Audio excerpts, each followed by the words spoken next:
Hola, muy buenos días. Otra vez, ya me había presentado en la sesión 8, pero bueno, pues otra vez me presento. Soy la doctora Olga Margarita Malpica Mauri, soy profesora investigadora de tiempo completo y decana de la Unipaz.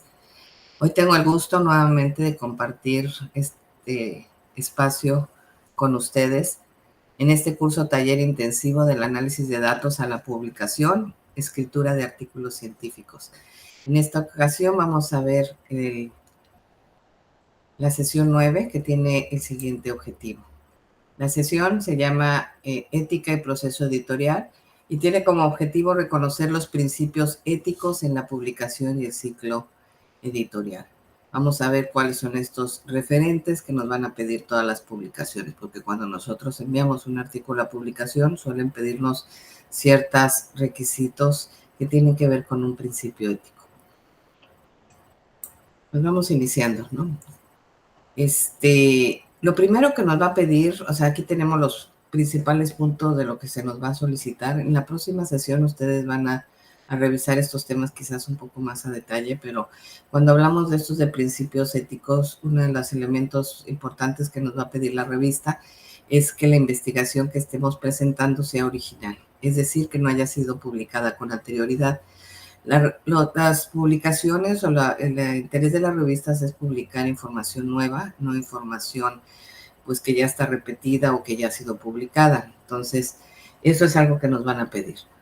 También nos van a pedir que tampoco esté en proceso de dictaminación en otra revista. Es decir, los procesos de dictaminación de la revista son un poco tardados y implican la dedicación y el tiempo de ciertas personas, usualmente de 2 a 3 personas que revisan los artículos para saber si están, si se van a aceptar. Entonces, como este es un proceso un poco largo y que implica la buena voluntad de varias personas, entonces pues se solicita que no lo tengas en revisión en varias, porque si te lo aceptan en una, pues el proceso que iniciaron ellas, pues ya no va a funcionar, ¿no? Entonces, eso es muy importante, que no la metas de manera simultánea a 2 o más revistas. Tú puedes pensar varias revistas, pero conforme la vayas metiendo a la solicitud, en caso de ser rechazada, pues ya pasarás a otra revista. También nos van a solicitar que incluyamos a los autores de la investigación, solamente a las personas que realmente hayan trabajado y aportado a la investigación. Que no exista un conflicto de interés con la información y con la publicación del documento, y que tampoco se esté cometiendo plagio de ideas, o sea, que estamos realizando algún plagio de la información. Estos son los referentes más importantes que tienen que ver con los elementos éticos para la presentación o entrega de un artículo a una revista. Ahora, la pregunta sería también, ¿y cómo le doy evidencia de esto que me piden a la revista científica para que sea publicado mi artículo? Entonces, ¿qué tendríamos que hacer? Bueno, pues para la originalidad del artículo usualmente se entrega un escrito donde se declara este hecho.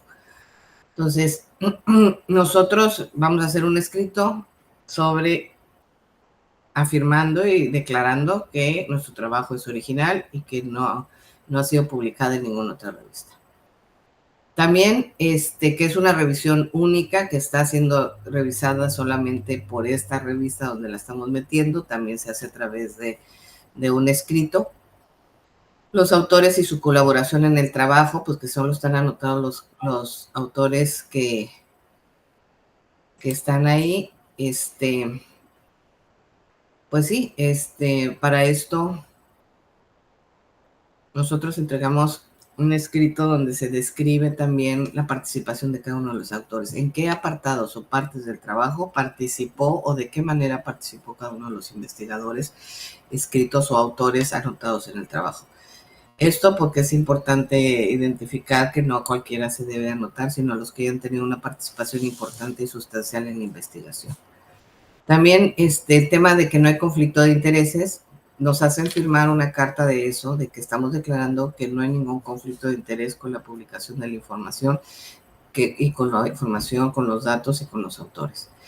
Entonces, todos los autores firman esta carta de no conflicto de intereses. Esto querría decir que, pues, que no hay un conflicto para presentar la información por parte de ninguno, que no son datos que sean o hayan sido considerados como privados, que no tengamos la autorización para publicarlos, etcétera. Entonces, de esto se refiere. Y también se hace a través de una carta donde se firma por todos los autores, ¿no? Declarando que no existe este conflicto de interés. Y eso, bueno, uno como autor tiene que garantizarlo, donde recabamos la información, en las instituciones, que esos datos puedan ser publicados y que no haya ningún problema tampoco en que vaya a solicitarse o a mencionarse la autoría o si la posesión de esos datos por alguna otra persona, ¿no? Y el otro elemento, que es el que no estemos cometiendo plagio, que obviamente nadie lo querría hacer de manera intencional, pero pudiera darse. Entonces, para ello lo que podríamos hacer o se debe realizar es una revisión de similitud con alguna de las herramientas que existen para este fin. Algunas revistas piden que se agregue esta revisión, que se anexe, o hay revistas que ellas mismas corren este programa a tu artículo, ¿no?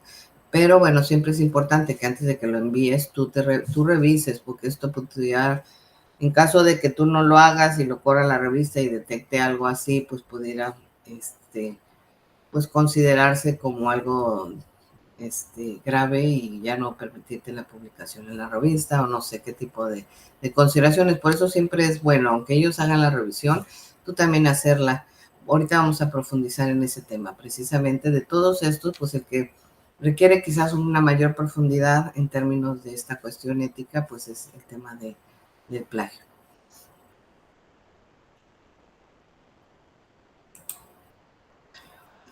Entonces, bueno, vamos a ver este tema con mayor profundidad y sobre las herramientas para la revisión de la similitud. ¿Cómo podemos evitar cometer el plagio? Como les digo, a veces no es de manera intencional, pero es tipificado como plagio y tenemos que tenerlo muy claro y cuidarlo. Entonces, primero tendríamos que partir o identificar dos cosas para empezar sobre cómo no cometer el plagio. Primero, las distintas formas que hay para presentar la información de otros autores, ¿no? ¿De qué manera yo puedo presentar la información de otros autores? Por ejemplo, puedo hacer una cita directa o una cita textual, que implicaría ahí citar de manera tal cual como el autor lo dice, su información, la presentamos tal cual, ¿no? Pero tiene que tener una serie de elementos para poderlo citar bien, ¿no? Y para que esto no sea considerado plagio, pero también lo puedo hacer como una paráfrasis o una cita indirecta. Entonces, estas son las dos formas en las que yo puedo citar la información de los autores, como una cita textual o como una paráfrasis. En la paráfrasis, bueno, es decir lo que dijo el autor, pero con mis palabras, no usando las mismas palabras del autor, sino con mis palabras. Y también el otro aspecto para saber, para no cometer plagio, es de acuerdo al modelo de citación que estemos utilizando, saber cómo se presenta esta citación y hacerla de manera correcta. Por ejemplo, en el caso de este curso, de este taller, dado que estamos enfocándonos un poco en la revista Episteme, pues estamos enseñando y hablando del modelo APA, que es el que solicita esta revista. Entonces, bueno, estas serían las dos cosas que tendríamos que empezar a tener muy claras. Existen dos formas de citación y también cómo es la forma correcta de citar bajo el modelo que hayamos o que la revista esté solicitando, ya sea Harvard, ya sea Chicago o como en este caso el modelo APA.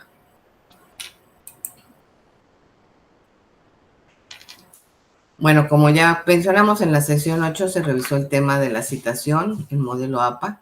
Entonces eso ya no lo vamos a ver ahorita, ya se vio. Si tienen alguna duda yo les recomiendo que regresen al video de la sección 8 y que también revisen los manuales, ¿no? que se han publicado para este curso.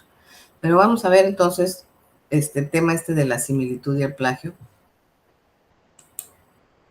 ¿Qué va a ser esto? ¿A qué nos referimos? Bueno, el porcentaje de similitud es el porcentaje de semejanza que tiene tu escrito con el de otros documentos de otros autores.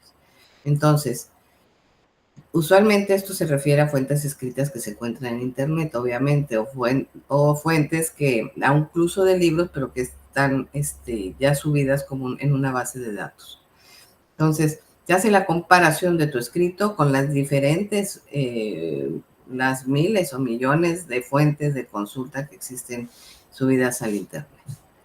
Entonces, para conocer cuál es el porcentaje de similitud que tiene nuestro escrito, pues hacemos uso de herramientas digitales que se realizan para esta función.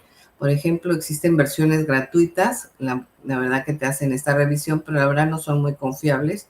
O la verdad es que te hacen revisiones porque son gratuitas de muy pocas páginas o de muy pocas palabras. Y más te hacen esta revisión gratuita como para enseñártelo o animarte a comprar la versión pagada, ¿no? La verdad es que una de las mejores revisores de similitud es de Turnitin, es la de Turnitin. Sin embargo, porque esta tiene una cantidad, es la que tiene la base de datos más completa para comparación. Esta te va a comparar con una gran cantidad de revistas científicas, de documentos, de páginas de internet, de documentos que se encuentran en el buscador de Google. O sea, es la que tiene la base de datos de búsqueda y de contrastación más amplia. Por eso es muy buena. Sin embargo, su costo es elevado y generalmente se utiliza o se adquiere de forma institucional. La verdad es que no hay un plan a manera personal para adquirir esta herramienta. Saldría demasiado cara, o sea, no sería costeable. Y existen otras que tienen un costo no tan elevado. Una de las que podríamos sugerir para fines de esta publicación, pues podría ser, creo, esta de duplichecker.com, que ahorita la vamos a ver. Es económica y es fácil de acceder a ella. Pero bueno, al final yo te invito más bien, no, esta es la que vamos a revisar porque es la última que estuvimos utilizando, pero la verdad es que tú puedes seleccionar cualquier otra. Tú puedes buscar en internet, hacer tu propia búsqueda y detectar pues cuál es la que consideras pues, que es mejor, ¿no? La verdad es que después de haber conocido la herramienta de Turnitin contra otras, pues realmente creo que no hay una buena comparación. Entonces, bueno, pues ahorita vamos a basarnos en esta para también que ustedes puedan entender qué es lo que se hace. Es importante que veas y que la apliques, más allá de que te la solicite o no la revista, yo te invito a que lo hagas para que si te señala algún tipo de plagio, tú lo puedas corregir. Porque el plagio no quiere decir, o sea, si tú dices, yo no lo copié, lo pegué, le cambié algunas palabras, ¿no? Si tú revisas, no es literalmente un copy-paste, no es una copiado y pegado. No solo eso es el plagio implica que tú has repetido palabras que usó el mismo autor de manera idéntica, al menos 4 o 5 juntas. Entonces, eso las herramientas de similitud ya te lo señalan y puede, les digo, ya ser considerado como el tema de plagio. Recordemos que plagio no nada más es una falta ética o moral o administrativa académica, es una falta que va más allá, sino que es un delito.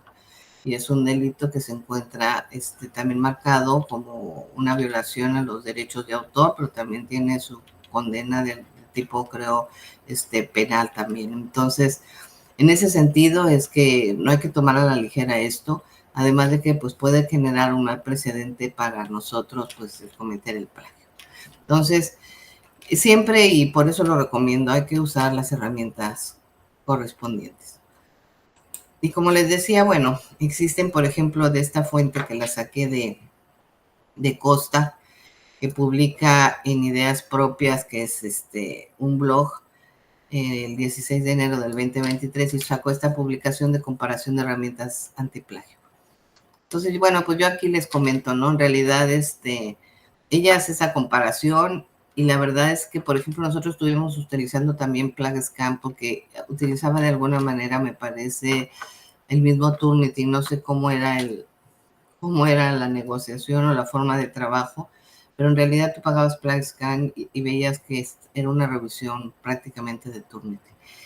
Pero dejó de funcionar a partir del año anterior.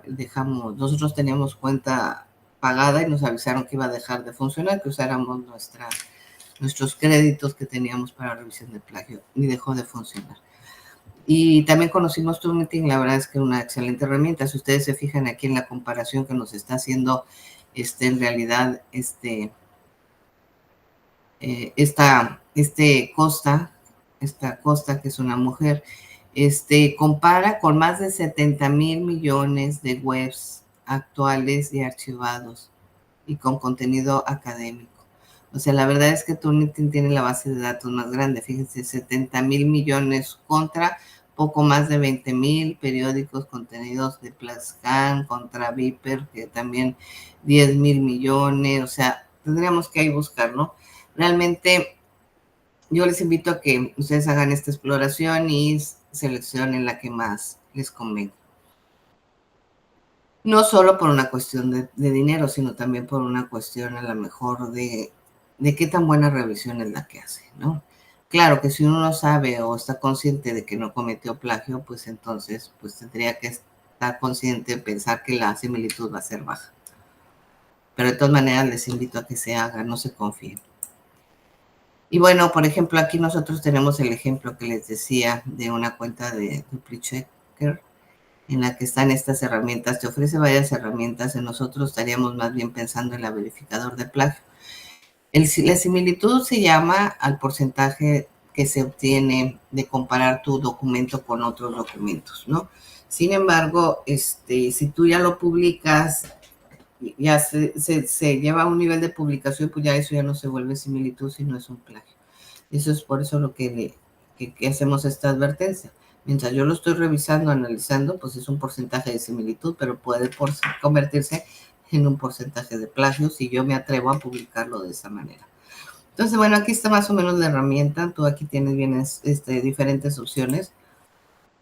Y lo que te arroja, por ejemplo, aquí en un ejemplo de un estudiante que subió su trabajo de investigación para revisión, le salió un contenido, un porcentaje de contenido plagiado, que en otras herramientas le llaman de similitud, de 9.06%.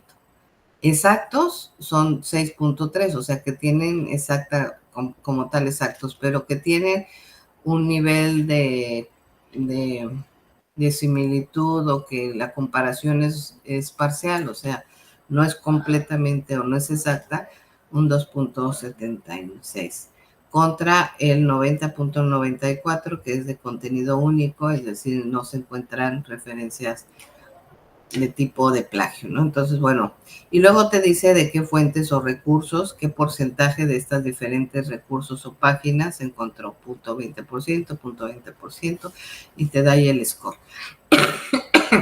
Perdón.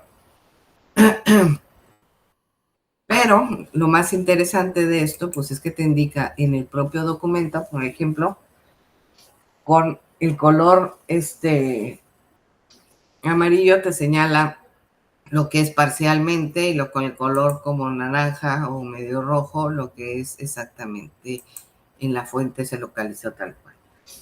Entonces, bueno, esto se parece mucho porque ya a una narrativa es muy parecida, pero aquí sí está completamente indicado como tal cual. Y se fijan, pues entonces este podría ser considerado un plagio. Ahora, yo debo de analizar lo que me marca la herramienta y aquí yo veo que hay una cita que está entrecomillada y sí tiene el autor o bueno, la Organización Mundial de la Salud, de donde salió y el año. Sin embargo, esto sí podría ser considerado plagio porque es una cita textual, está entrecomillada. Recordemos que en el modelo APA menos de 40 palabras de una cita textual llevan comillas. Y debe llevar el número de página. Entonces, esto sí es un error, sí lo marcarían como plagio, así es que si no le ponemos la página, esto está mal hecho. Entonces, tendríamos que corregirlo.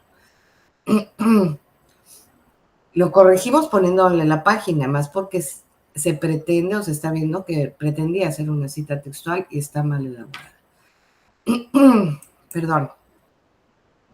Otro ejemplo, miren, aquí está otro en el que también está indicado como una cita textual, está marcado y aquí está bien citado. Aquí yo no tendría que hacer ningún cambio. Me lo está marcando porque sí es una cita textual, pero está bien hecha porque se sacó del Diario Oficial de la Federación el año 2017, la página 3223. Creo que así se indican en estos diarios.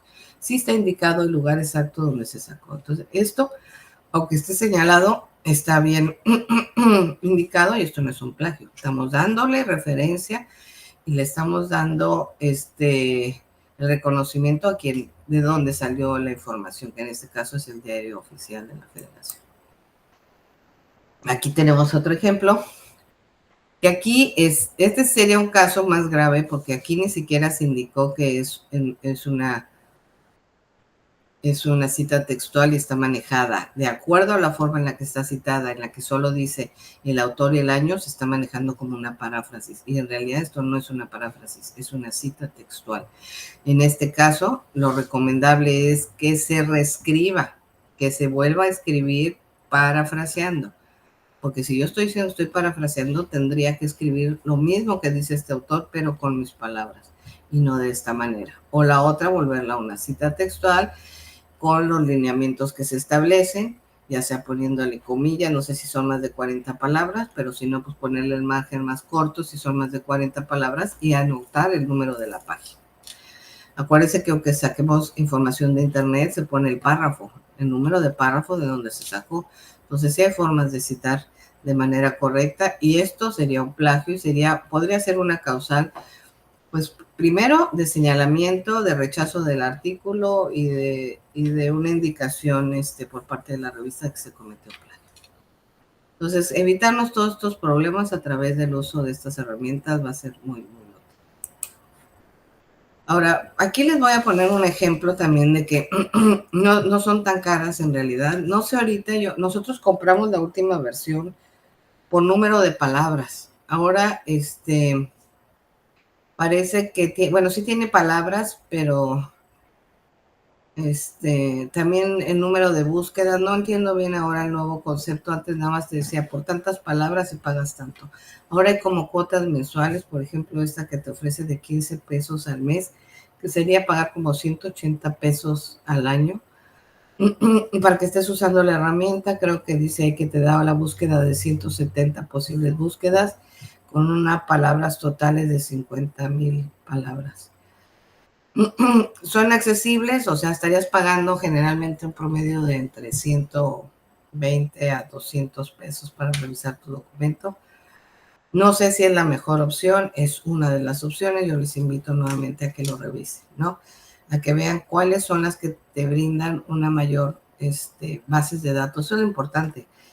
Lo que hace buena la herramienta es la cantidad de documentos o bases de datos con las cuales contrasta tu trabajo.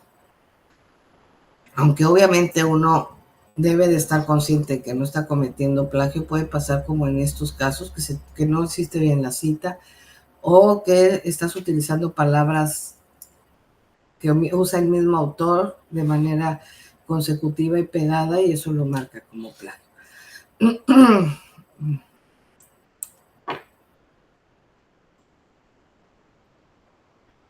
Para no cometer plagio, bueno, vamos a tener en cuenta lo siguiente, ¿no?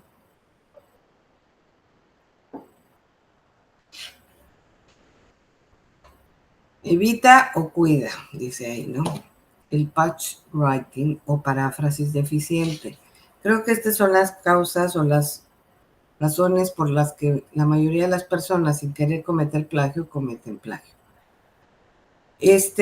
Patch writing o paráfrasis deficiente es a lo que se le denomina cuando el material original es modificado mediante el cambio de palabras por sinónimos o eliminación de algunas palabras o con cambios en la estructura gramatical de la oración. Es a lo que Vargas ha expresado como un parafraseo poco sofisticado propio del escritor principiante o inexperto. Eso es a lo que voy. O sea, usualmente este tipo de problema, que es una paráfrasis deficiente, pues se comete no porque lo queramos cometer, se comete porque somos inexpertos y por eso esto de las herramientas antiplagio o de similitud son muy buenas, son muy importantes porque nos ayuda a mejorar nuestra escritura. Creo que esa es la principal función de estas herramientas, ¿no? ayudarnos a revisar nuestro trabajo y mejorar nuestra escritura. Ahorita hay muchas inteligencias artificiales que también están haciendo esto, entonces también puede ser una opción, ¿no? Pero no las gratuitas nuevamente, o sea, la gratuita te va a dar un nivel muy, muy incipiente. Una IA en el que ya estás pagando te da acceso a mucho mejores revisiones. Perdón, Sin embargo, pues les decía, aunque uno haga una paráfrasis deficiente, eso no importa, va a ser considerado como plagio. En muchos de los revisores de similitud va a salir así, las revistas científicas también lo van a considerar así. Vamos a ver un ejemplo de lo que pudiera ser una paráfrasis deficiente. Ay, perdón. Me voy a aclarar un poquito la garganta, voy a cerrar el micrófono tantito y te regresamos en un minutito.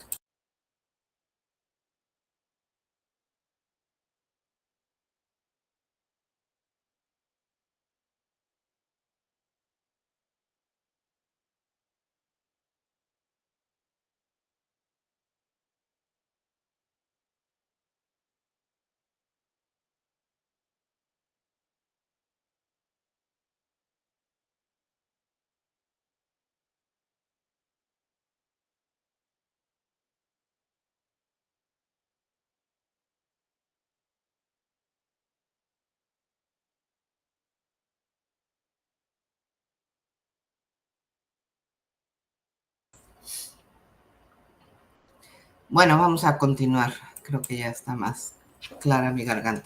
Les decía, vamos a ver un ejemplo que saqué de este documento de Delphi Colaboradores en el 2022. Está la información de manera literal, por eso está en la página 237. La cita,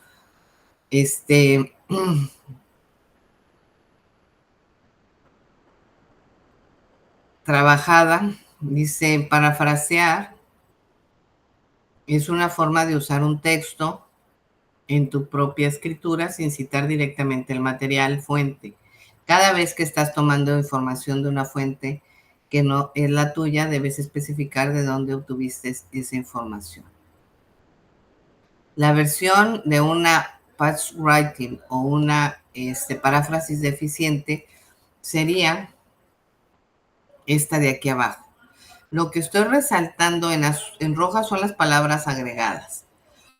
Y lo que está en negro son las palabras tal cual las tiene el autor en su propia definición. Y de hecho, incluso en el texto o en el orden. Entonces dice, parafraseando es cuando usas una fuente en tus propias palabras sin citar directamente el material. Lo que se hizo aquí es cambiar un texto por una fuente, pero todo lo demás es lo mismo y se cambió. Y en tus propias palabras, en lugar de escritura, se cambió por palabras sin citar directamente el material. Esto es una paráfrasis deficiente y ya se considera como un plagio. Tú podrías decir, ese es el argumento que dan a veces los estudiantes. Dicen, es que yo no copié y pegué. Y este ejercicio de cambiar unas palabras por otras, utilizar sinónimos, pues ya lo consideran que están parafraseando. Pero esta es una paráfrasis deficiente que a nivel de un artículo científico, de una publicación, no va a pasar, ¿no? Y va a ser tipificado como plagio. Y luego dice, donde quiera que tomes información de otro lugar, tienes que especificar de dónde obtuviste la información, esa información. Especificar de dónde la obtuviste también, o sea, se cambia un poco la narrativa, pero todas esas palabras que están continuas en negritas, pues son palabras que usó en sí mismo el autor. Lo que uno tiene que hacer es realmente reescribir el texto, o sea, es entender la idea central y reescribirla con tus propias palabras, con tu propia, dándole un sentido gramatical diferente, una estructura gramatical diferente, pero bueno, con la misma idea, es volver a decir esta información, pero diferente, ¿no? Entonces, pues ahí está un ejemplo, que este es el que más se comete y el que más puede ser señalado, y en el que muchos de nosotros a veces no somos conscientes de él, o sea, porque realmente no lo hacemos de manera malintencionada, pero eso, recuerden ustedes que cuando estamos hablando de normas, de reglas, pues la ignorancia o no conocerlo o no hacerlo de manera intencional no nos exime del delito, ¿no? ¿Cuántas personas están en la cárcel aunque no quisieron, pues no sé, causar el accidente, atropellan a alguien o causan un accidente y tienen que pagar con cárcel de todas maneras, ¿no? O sea, la intencionalidad y la falta de conocimiento no nos exime del delito. Entonces, aquí igual, o sea, que yo no sea muy conocedor de una buena o no tenga un buen manejo de la narrativa o de la redacción, me puede llevar también a cometer el plagio y de todas maneras es un plagio. O sea, el que tú digas, bueno, es que yo no sabía, no nos quita de eso. Entonces, bueno, recapitulando ya para ir cerrando este tema, pues es, para evitar cometer plagio es necesario tener en cuenta dos aspectos. Primero, tener claro que debo de incorporar la referencia o cita del documento que estoy mencionando. Si yo estoy utilizando un documento para escribir una idea, ya sea en una forma textual, deberá llevar autor, año y la página. Y si es una paráfrasis, deberá llevar autor y año. No porque parafrasees información mía, eso es otro error. O sea, la paráfrasis estoy tomándola de otra fuente. Yo estoy construyendo mi teoría también con ayuda de otros referentes teóricos y esas paráfrasis salieron de algún lado, ¿no? Esas ideas salieron de algún lado. Aquí, ojo, yo estoy poniendo autor, pero dependiendo la forma en la que se debe citar de acuerdo al modelo, pues será si va un autor o dos autores o va un autor et al, como es en el APA, que solamente se cita en el documento un autor o dos autores, y si ya son tres o más, solo el apellido del primer autor con la leyenda et al, ¿no? Esta es una abreviación, pero ustedes tienen que ver su modelo y en el caso del modelo APA, pues ya saben, es así, hay que revisar los manuales. Y el segundo es no solo hacer este citado, sino hacer una adecuada redacción en el caso de que sea una paráfrasis, para evitar caer en esto que hablábamos del patch writing o de la paráfrasis deficiente. Entonces, porque yo puedo tener bien, a ver, o sea, que yo ponga una paráfrasis deficiente, que sea seleccionada como plagio, identificada como plagio por las herramientas, aunque yo le haya puesto el autor y el año, no va a pasar. Nuevamente les digo, se considera un plagio. Se nota que no hay una intencionalidad real, pero te la van a señalar y se lo van a decir, se cometió plagio en este artículo. Si bien te dan a veces la oportunidad de corregirlo, sobre todo depende la gravedad de la forma o como se entienda que se cometió este plagio, pueden darte la oportunidad de hacer las correcciones debidas y volver a mandar el artículo o negarte la participación, no solo en el artículo, rechazar el artículo, sino rechazar tu participación en futuras convocatorias. Y eso ya lo decide cada revista y los comités editoriales, ¿no? Entonces, bueno, pues eso es el tema. Y bueno, estas son las referencias de los documentos que ahorita yo estuve citando, ¿no? Que estuve hablando de ellos. Hay que poner la información. Y les invito pues a que ustedes revisen estas herramientas, son muy interesantes, no son tan caras como ya lo vimos, pero siempre hay que tratar de buscar pues la que sea mejor. Y bueno, pues por mi parte ha sido todo. Les doy las gracias por atender a esta clase. Les animo, les sigo animando e invitando a que no dejen esto. La única forma de aprender a escribir artículos científicos es escribiéndolos. Entonces, tenemos que enfrentarnos a este proceso, tratar de hacerlo lo mejor posible, porque estos documentos, pues no nada más, porque los presento, me los aceptan, pasan a un proceso de revisión, el cual se les va a comentar en la última sesión de este curso taller. Y bueno, para mí fue un placer estar con ustedes, y felicitarles, porque el que esté viendo esta sesión ha llegado hasta la sesión 9 y es digno de felicitarles. Espero que estén cumpliendo con sus objetivos, con sus entregas, y estamos a la orden. Muchísimas gracias. Ahí les dejo mi correo por si puedo apoyarles de alguna manera. Muchas gracias, que tengan un excelente día. Gracias.